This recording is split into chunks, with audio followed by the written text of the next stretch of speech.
आज हम मनोविज्ञान विषय की कक्षा 12 के अध्याय 9 मनोवैज्ञानिक कौशलों का विकास के भाग 1 का अध्ययन करेंगे।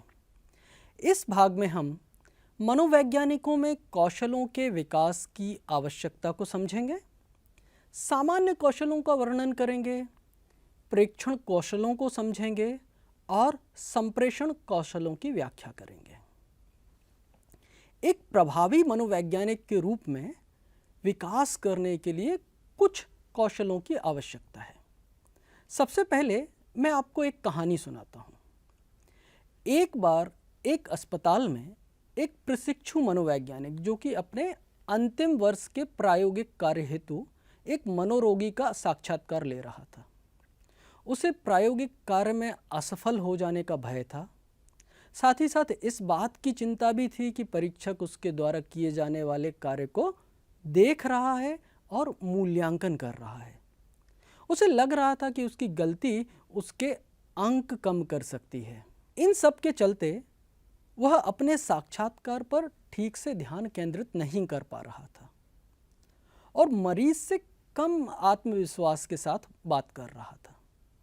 जैसे तैसे साक्षात्कार खत्म हुआ तो मरीज बोला, चिंता मत करो डॉक्टर, आप पास हो जाओगे।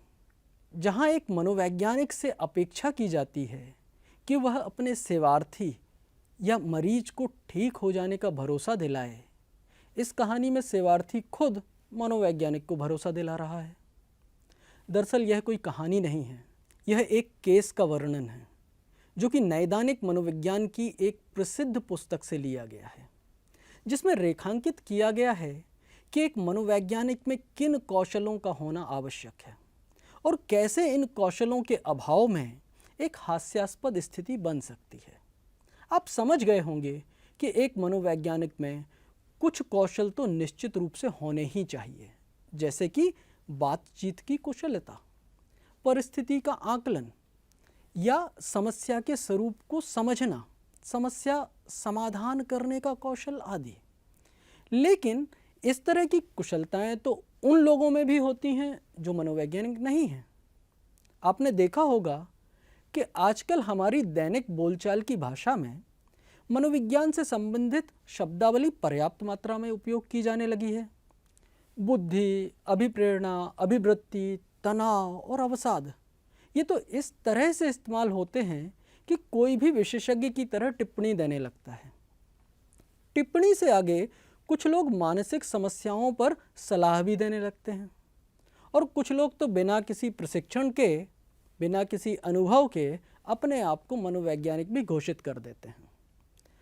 ऐसे स्वयं घोषित मनोवैज्ञानिक सेवार्थी को भारी नुकसान पहुंचा सकते हैं, उसकी मानसिक उलझन को बढ़ा सकते हैं, उसकी चिंता का विस्तार कर सकते हैं, सेवार्थी के अतार्किक चिंतन को प्रोत्साहित कर सकते हैं, व्यक्तिगत भिन्नता को अनदेखा कर अनावश्यक रूप से तुलना करके दूसरे के जैसा व्यवहार करने के लिए प्रेरित कर सकते हैं। ऐसे में एक सवाल मन में उठ सकता है कि एक वास्तविक मनोवैज्ञानिक और एक छद्म मनोवैज्ञानिक में कैसे अंतर किया जाए।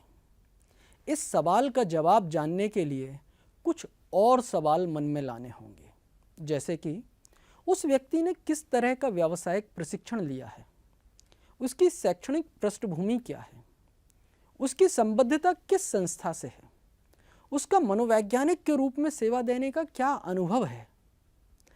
दरअसल मनोवैज्ञानिक अलग अलग तरह के क्षेत्रों में कार्य करते हैं। कोई नैदानिक मनोवैज्ञानिक के रूप में मानसिक विकारों के सुधार के लिए कार्य कर रहा है, कोई शिक्षा मनोवैज्ञानिक के रूप में विद्यालय पर्यावरण में कार्य करता है, कुछ मनोवैज्ञानिक औद्योगिक क्षेत्र में भी कार्य करते हैं, जबकि कुछ व्यावसायिक परामर्श के कार्य में संलग्न हैं। क्षेत्र कोई भी हो, यह महत्वपूर्ण है कि मनोवैज्ञानिक अपने क्षेत्र से संबंधित व्यावसायिक कुशलताओं को अर्जित करे। यह आवश्यक है कि अपने क्षेत्र संबंधी मनोवैज्ञानिक उपकरणों का प्रशिक्षण लिया जाए, अपने क्षेत्र संबंधी विधियों और सिद्धांतों में विशेषज्ञता लेना आवश्यक है। कुछ मनोवैज्ञानिक एक शोधकर्ता की तरह भी अपने कौशल को विकसित करते हैं। अमेरिकी मनोवैज्ञानिक संघ के एक कार्यदल ने 1973 में व्यावसायिक मनोवैज्ञानिक हेतु 3 प्रकार के कौशल समुच्चयों की अनुशंसा की। ये कौशल हैं व्यक्तिगत भिन्नताओं का मूल्यांकन करना, व्यवहार परिष्करण करना, बिहेवियर मॉडिफिकेशन के कौशल, और परामर्श कौशल। इसके अतिरिक्त मनोवैज्ञानिक हेतु आवश्यक कौशलों को अलग अलग तरह से अनुशंसित किया गया है। इस अध्याय में आवश्यक कौशलों को 3 भागों में वर्गीकृत किया गया है: सामान्य कौशल, प्रेक्षण कौशल और विशिष्ट कौशल। सबसे पहले बात करते हैं सामान्य कौशलों की। इस श्रेणी के कौशलों की आवश्यकता हर एक क्षेत्र में कार्यरत मनोवैज्ञानिक को होती है। इस क्षेत्र में बौद्धिक एवं व्यक्तिक कौशलों को सम्मिलित किया गया है। इन कुशलताओं का होना अनिवार्य है। इन कुशलताओं के बिना एक मनोवैज्ञानिक के रूप में सफल होने की कल्पना नहीं की जा सकती। हालांकि फिर से इस बिंदु पर ध्यान दिलाना चाहूँगा कि ये सामान्य कौशल हैं और इस तरह के कौशल मनोवैज्ञानिक के अतिरिक्त भी अन्य व्यवसायों में भी होते हैं। चलिए इन कुशलताओं की एक सूची बना लेते हैं। सबसे पहले अंतर्वैयक्तिक कौशल, फिर संज्ञानात्मक कौशल, फिर भावनात्मक कौशल, फिर व्यक्तित्व या अभिवृत्तियाँ, फिर अभिव्यक्ति परक कौशल, फिर परावर्ती कौशल रिफ्लेक्टिव स्किल्स और व्यक्तिक कौशल। इसके साथ साथ विविधताओं के प्रति संवेदनशीलता। अंतर्वैयक्तिक कौशल के अंतर्गत सुनने की योग्यता, दूसरों की संस्कृति, अनुभवों, मूल्यों, दृष्टिकोणों, लक्ष्यों, इच्छाओं और भय के प्रति सम्मान तथा अभिरुचि की भावना, प्रतिपुष्टि, फीडबैक को ग्रहण करने के प्रति खुलापन आदि सम्मिलित होते हैं। संज्ञानात्मक कौशल में समस्या समाधान की योग्यता, आलोचनात्मक चिंतन और व्यवस्थित तर्क, बौद्धिक जिज्ञासा और नम्रता को सम्मिलित किया गया है। संवेग नियंत्रण और संतुलन, अंतर्वैयक्तिक द्वंद्व के प्रति सहनशीलता, अनिश्चितता और अस्पष्टता के प्रति सहनशीलता की गिनती भावात्मक कौशल में की जाती है। व्यक्तित्व और अभिवृत्ति श्रेणी में दूसरों के प्रति सहायता करने की इच्छा, नए विचारों के प्रति खुलापन, ईमानदारी, अखंडता, मूल्यपरक व्यवहार और व्यक्तिगत साहस जैसे गुणों को सम्मिलित किया जाता है। अभिव्यक्ति परक कौशल में वे कुशलताएं सम्मिलित होती हैं जिनके माध्यम से अपने विचारों, भावनाओं, सूचनाओं को मौखिक, अमौखिक और लिखित रूप से संप्रेषित किया जाता है। परावर्ती कौशल के अंतर्गत स्वयं की अभिप्रेरणा, अभिवृत्ति और व्यवहार को समझने और परीक्षण करने की योग्यता तथा अपने और दूसरों के व्यवहार के प्रति संवेदनशीलता को शामिल किया गया है। व्यक्तिगत कौशल में व्यक्तिक संगठन, उचित परिधान, स्वास्थ्य, समय प्रबंधन, इन विशेषताओं को शामिल किया जाता है। इन कौशलों के साथ साथ एक मनोवैज्ञानिक में विविधताओं के प्रति संवेदनशीलता का होना महत्वपूर्ण है।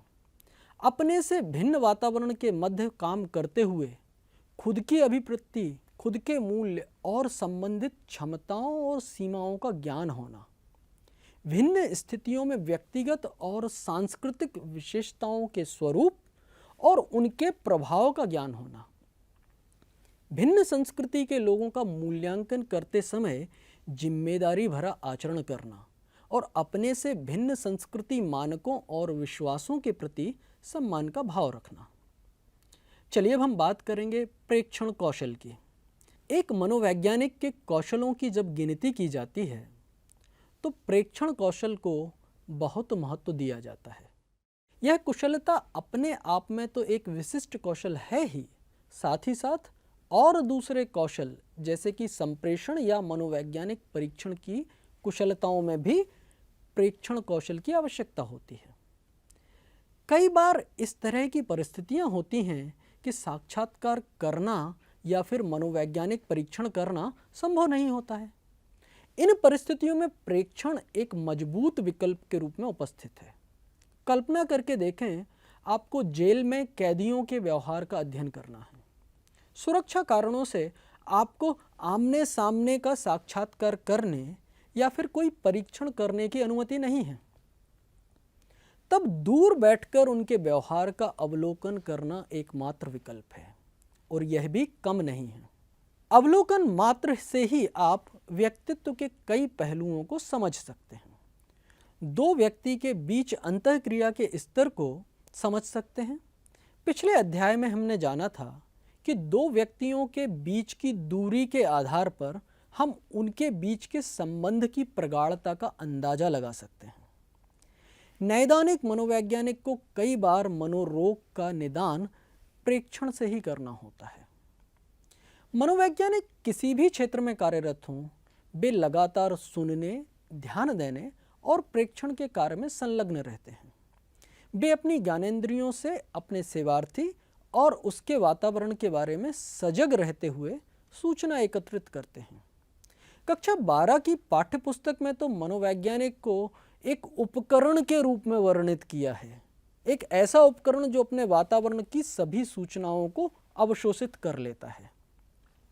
मनोवैज्ञानिक को अपने परिवेश में घटनाएं और व्यक्ति दोनों का व्यापक प्रेक्षण करना होता है, जैसे कि भौतिक वातावरण कैसा है, जनांकीय विशेषताएं जैसे कि लिंग या फिर उम्र या फिर लंबाई, साथ ही साथ दूसरों से व्यवहार करने का तरीका, दूसरों से संबंध रखने के प्रारूप, दूसरों की उपस्थिति में व्यवहार का स्वरूप, साथ ही साथ प्रेक्षण का अभिलेख भी तैयार करना होता है।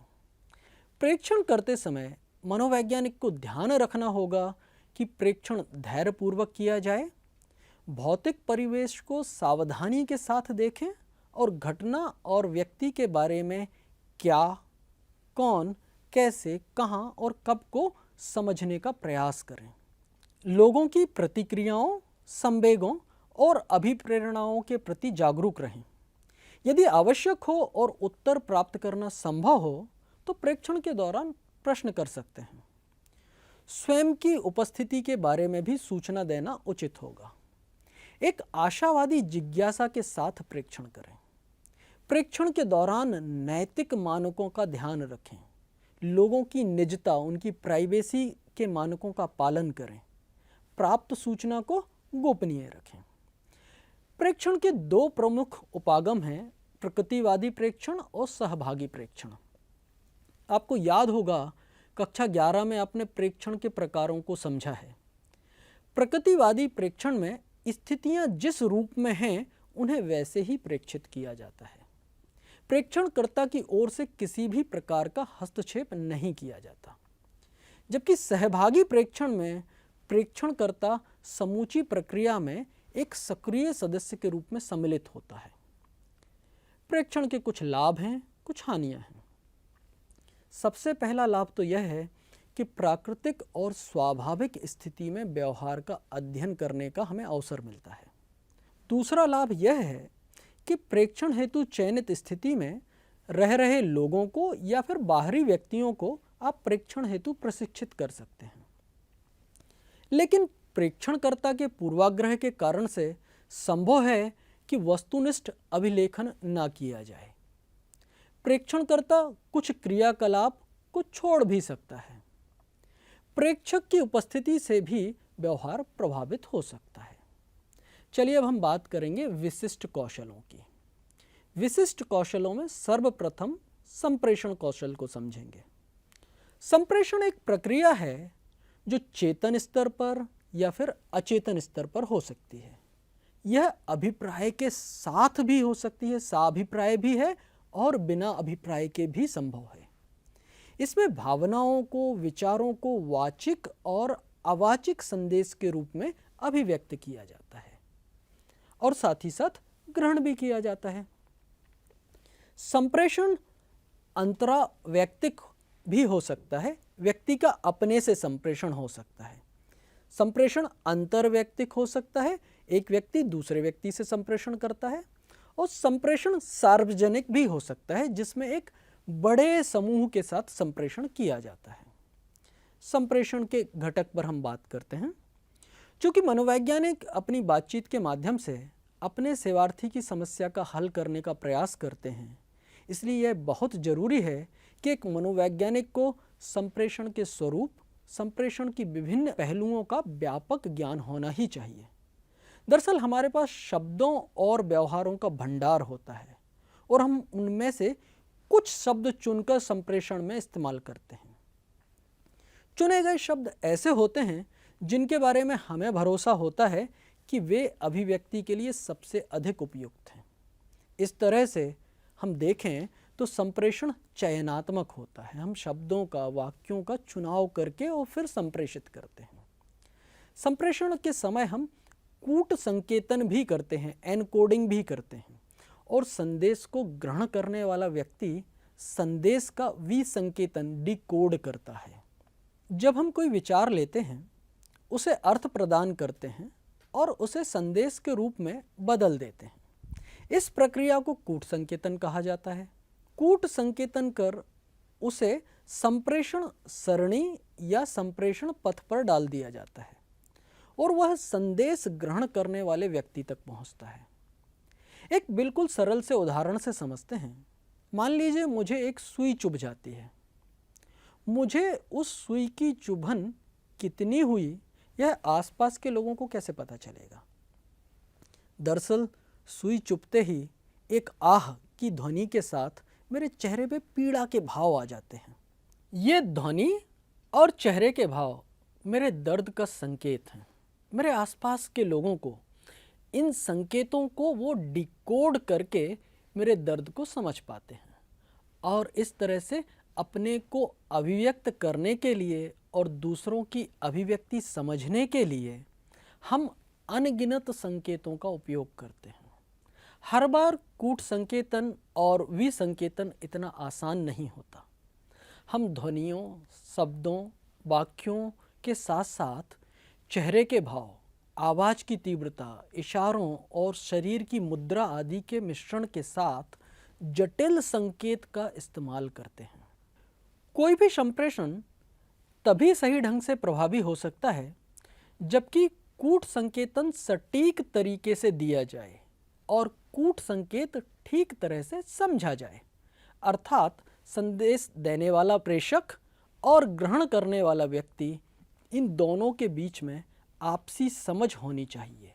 कोई भी संप्रेषण तभी सही ढंग से प्रभावी हो सकता है जबकि कूट संकेतन सटीक तरीके से दिया जाए और कूट संकेत ठीक तरह से समझा जाए, अर्थात संदेश देने वाले और संदेश ग्रहण करने वाले दोनों की आपसी समझ पर यह निर्भर करता है कि संप्रेषण प्रभावी होगा या नहीं।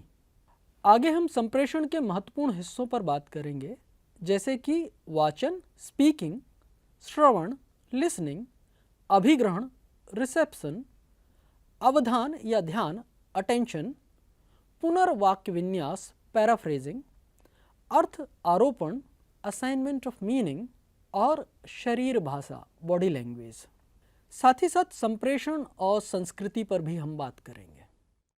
प्रत्येक घटक का अपना महत्व है, लेकिन ध्यान देने वाली बात है कि प्रेषक और संग्राहक की आपसी समझ प्रत्येक घटक को प्रभावित करती है।